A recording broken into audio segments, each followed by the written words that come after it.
Welcome everyone back to our Friday meetings. I am Michael Troisi, the current president of HAC at UCF, and we're going to go on to the main meeting today. So if you have not already, please sign in to our sign-in form. This is something that SGA wants us to do to keep track of attendance. So if you want to vote in our elections or run yourself as an officer next semester, we do have to keep track of 50% attendance. So if you don't take 50% attendance and don't qualify for that, you still have access to all of the things the club has to offer. It's only going to be a voting matter that you cannot do.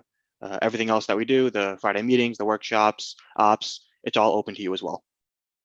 So as always, we do have many areas you can stay connected with us. One of our methods is a mailing list. You can see that there. Signing up for that, you do receive our weekly newsletter. On that, we do post some things that are happening during the week. We post the contents of what the Friday meeting is going to be about. And we also inform you of our workshops that usually happen on the weekends. And that gets sent out about once a week. So, we also have a shop you can visit to buy some of our apparel. And our Discord is our main communication platform where many of our members currently talk and communicate and where we generally hang out during the week. And of course, you're welcome to follow our Twitter, where we post and retweet things about competition teams, CTFs, and general things in the cyber community. So following that, we're going to hear some of today's topics that we're going to be going over. As always, our announcements, and then we're going to move on to current events. Our tool time today is going to be Sysinternals with Ryan. Hopefully he gets here on time for that. Just got off work himself. And then our main talk today is going to be about camouflage malware with our guest speaker, John Hammond. And then after that, we're going to move into closing. So first thing on the agenda is our operations club. Operations team. If you are interested in helping run the club, we do meet every Monday at 7:30 p.m. Eastern time. We do so on Zoom, and that link is available on our public calendar, in our web courses, and in our Discord. And if it's open to anyone to help pitch ideas and brainstorm club stuff. So that's ideas and talks for the Friday meetings, such as the one today, and any ideas or help hosting a workshop on the weekends, which we do have one coming up this Saturday, but more on that later.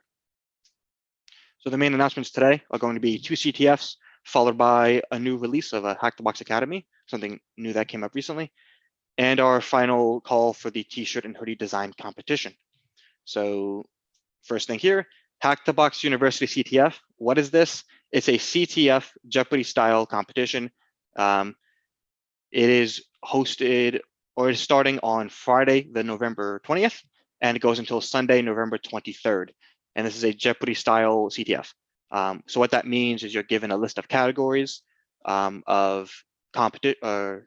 list of challenges, and they all fall under a common category.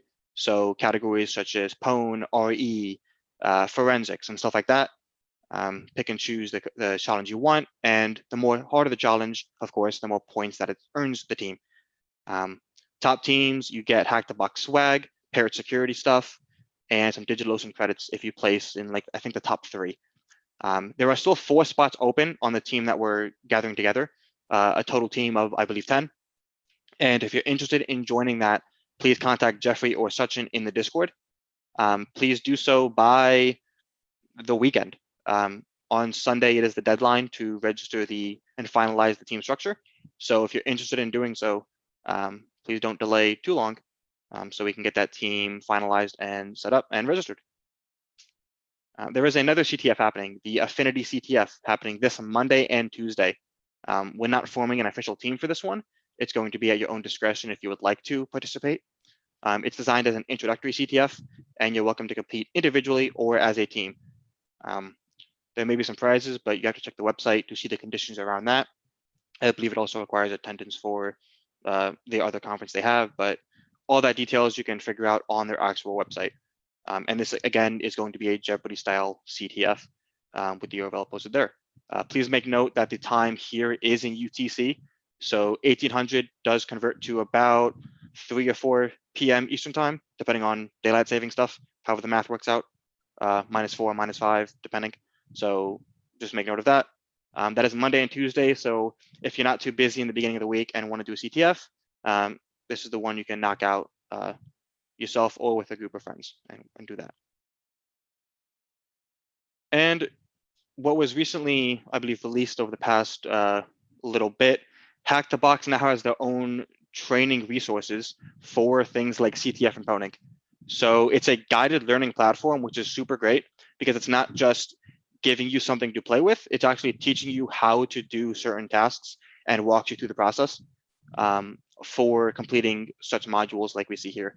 So Windows fundamentals, I'm sure that's going to cover things like how to enumerate or how to manage a Windows system and how you can possibly exploit that. File inclusion, directory traversal, so that's some web stuff, talking about how to navigate file structures on a web server you probably shouldn't have access to due to misconfigurations and stuff like that. They do have a few introductory courses that are for free. I believe the ones on the screenshot, these are the free ones. They call them Tier 0. If you are interested in doing the more advanced modules, they do have a paid tier where you can unlock tiers 1 through 4, I believe, and it gets more advanced and you get hands-on experience. So if you want to learn how to do CTF or learn how to do Hack the Box and pwning, but you feel that you don't have the skill set to participate in a CTF, even the ones that are advertised for more introductory levels, this is a great place to get that education. It is a guided learning platform. So you do pick and choose the skills you want, and you can go through it at your own pace and complete those. And I believe that through the modules, they also have a solutions guide. So if you're unable to work through those yourself, they do have a guide where you can help solve that on your own. So that's super cool. Please check that out if you're interested in CTF and pwn, stuff like that. That's via the academy.hackthebox.eu. Registration is free and open to everyone. So this is going to be the last announcement you'll hear from us about the t-shirt and hoodie design competition. The competition does close next Thursday in 6 days. So that's midnight at Thursday. So Thursday is the last day to submit any designs you may be working on.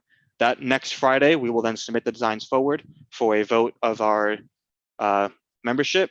This is different than the 50% vote. This is just as long as you're here, you can vote and you're a member. And here are 2 templates that we have provided for designing the t-shirt on the left and the hoodie on the right. Here's some more technical information about that. There are logos and our logos and the templates for the designs provided at hackucf.org/shirts. That's going to link you to a zip file you can download of just the raw files if you want to work on that. Please submit all the elements and the final design as a single zip file to shirts@hackucf.org. And of course, the disclaimer for copyright trademark, please don't use them if we don't own them. And the final technical details at the bottom about the 4500 pixels by 5090 pixels, 300 BPI, all that stuff. You can also ask about that by emailing shirts, and also in the Discord, we'll be able to answer more questions about that there. For the final submission, we just ask that you provide your design on one of these templates, so that way we can show them all in the same format on next Friday when we decide to vote on a winning design. Yeah, so as Jeffrey stated, there's currently 1 entry that qualifies. So you don't need perhaps the most fancy design, but if you're interested in making something, please make sure to get that in by next Thursday so that we can have hopefully a larger diversity of designs to choose from. If you do get the winning design for the t-shirt, you put forward a design, people like it, it gets voted on, and it gets the most votes. You'll be then winning a Raspberry Pi starter kit, in addition to a shirt given to you as well for free. So winning the t-shirt design competition does give you 1 t-shirt that, of course, you made, and a Raspberry Pi starter kit with all that fun information you see on screen. There's also a similar prize for the hoodies. The hoodie does get, the hoodie design competition winner does get, of course, the winning design hoodie themselves shipped to them. And you do get the Arduino starter kit, which has a bunch of resistors and LEDs and all that stuff. You can build your own motor, I'm sure, a blinking light, or whatever interesting stuff you're into. Again, this competition does end on next Thursday. So please make sure to get your designs finalized by then and emailed to us. And that's the competition. So this Saturday, that's tomorrow at noon, we will have a system hardening workshop led by myself and hopefully some other Hivestorm competitors I can rope into, schedule permitting, of course. We're going to be going over system hardening techniques, some things that we used, some things that we did during Hivestorm, and kind of a reflection on that event of our lessons learned and hopefully what we can get out of that. There is also a public write-up available for Hivestorm by one of the winning teams, the first place team actually, and we will review that and go over some of the techniques they used and explain perhaps why some of these techniques were used and why they're important to go to investigate those for system hardening. So if you're interested in that, please make sure to stop by our workshop on this Saturday. And as always, we do have our virtual cyber lab in the Discord. It's just a channel with some voice channels and a text channel. It's meant there to socialize, play games, and ask any questions. It's open 24/7, so feel free to jump in anytime during the week if you feel like socializing with any of us. And now I'll move on to current events. So one of the first things that happened this recent was a Ubuntu 2004 privilege escalation, and there's the CVE number there. So what this basically allows is a local privilege escalation from a standard user on an Ubuntu machine to a root user. And how this works is pretty interesting. So there's a bug in the GNOME Display Manager that when you're logging in to the computer, it checks the existence or it reads the contents of a certain file, the PAM access, I believe, or PAM preferences. What that stores is, I believe, the user configurations, such as your language and whatnot. So, and it's a bug in the account service daemon. There's a DOS exploit. So what this means is that as a normal user, you can simply symbolically link that certain file that needs to be read to dev0, and that makes the file basically infinitely long, full of zeros. So when the account service daemon goes to read that file, it's reading an infinite file and hangs. So you can crash that daemon, and then when you go to the Ubuntu login screen by signing out and then signing back in, it hangs, the program hangs and times out. So Ubuntu then thinks that there's no users on the system because reading that file does count the amount of users on the file. So because Ubuntu thinks that there is no users on the system, it does initiate the first time setup, and that does allow you to create a new root user account. This does require a local user account and hands-on keyboard to a graphical environment for Ubuntu, but it is an interesting trick to be made aware of. I don't believe it's been patched yet, but it does have a CVE number and is designated as, I believe, critical. Also, more news on Git stuff. I know in previous weeks, code released to the GitHub. Here's another example of that. Apparently, the source code leak for the source code for Cobalt Strike has been released or leaked on GitHub. It's not been confirmed, but it does seem to be the Cobalt Strike release version 4.0, which was dropped on December 2019. So it's not a super old version, but it is something very recent. It does have commented code that disables the license check. So when you do compile it, it is essentially a cracked version of Cobalt Strike, which is normally a paid software worth thousands of dollars.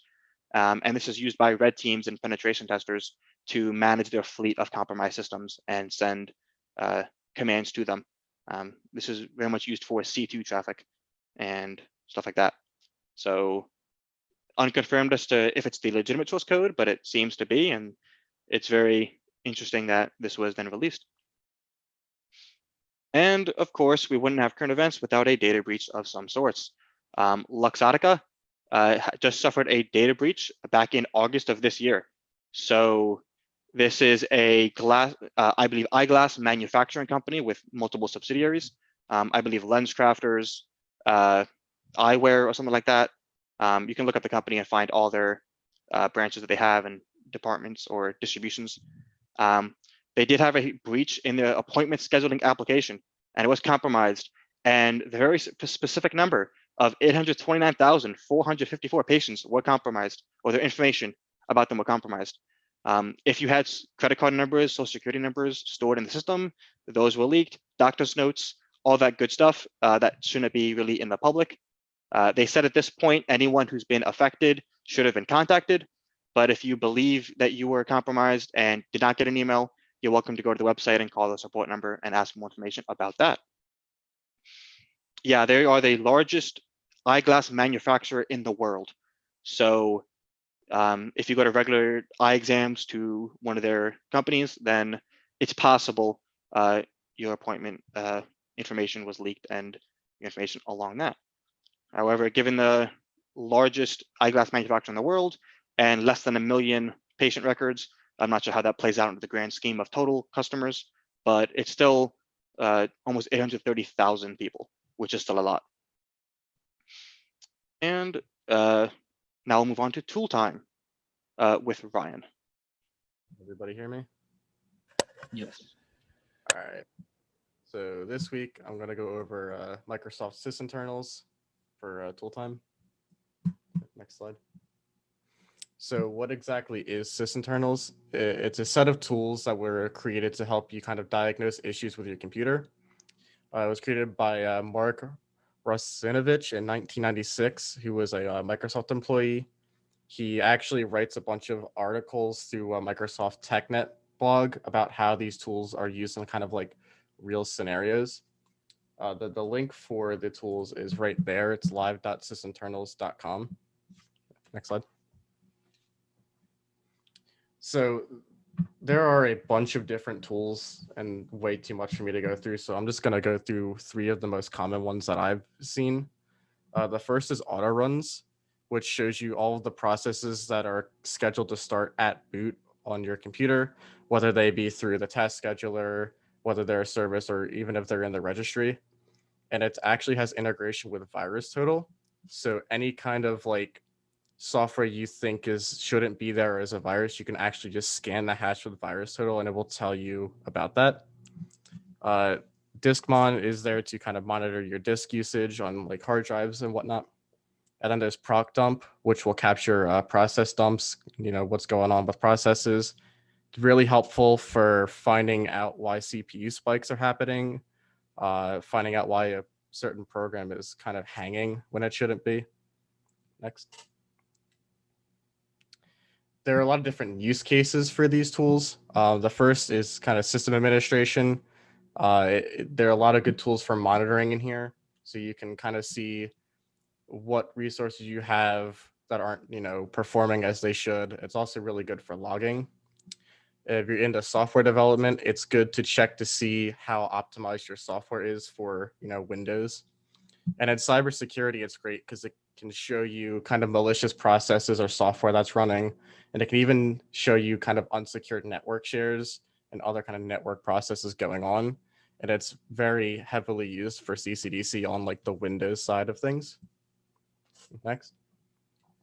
And so I'm going to demo auto runs here. And we're going to see if this screen share works. I'll kick Tracy off here. Show desktop. All right. So can everyone see my screen? Yep. Cool. So this is the website for it. It's live.sysinternals.com. It's essentially just a file share that you can access from the internet. And like I said, there are a bunch of different, programs and tools in here that you can use. And I think there's a README in here somewhere. Let's see, where is it? There should be README. Yeah, that will tell you what each tool is used for. The one I'm going to go over is auto runs, which is right here at the top. I actually have it running here. I'm going to run this as an admin. So we're going to, in real time, find out if I've got malware on my computer. So this is auto runs. It's showing me everything that is set to start with Windows. So I've got like Cisco AnyConnect starts. Teams unfortunately likes to start. Skype, if I had Skype installed, would do it. And there are different, you see there's different kind of shades. Yellow is kind of like, hey, you should probably look into that, or a file not found. Red is, you should look into this. It marks 7-zip for some reason. I don't know why. The other thing we can do here is we can check VirusTotal for something. So we're going to wait for it to come back. And as you see, it says, hey, Discord is is not malicious, in case you didn't know. So boom, there's that's all it runs. Close out for those left here. So thank you everyone for coming this Friday. If you're interested, feel free to stop in our Discord. And we do have that workshop this Saturday, tomorrow at noon, if you're still interested. And Hack the Box ETF, hit up Jeffrey or Sachin in the Discord. Other than that, we'll thank you everyone for coming, and we'll see you next week. Have a good one.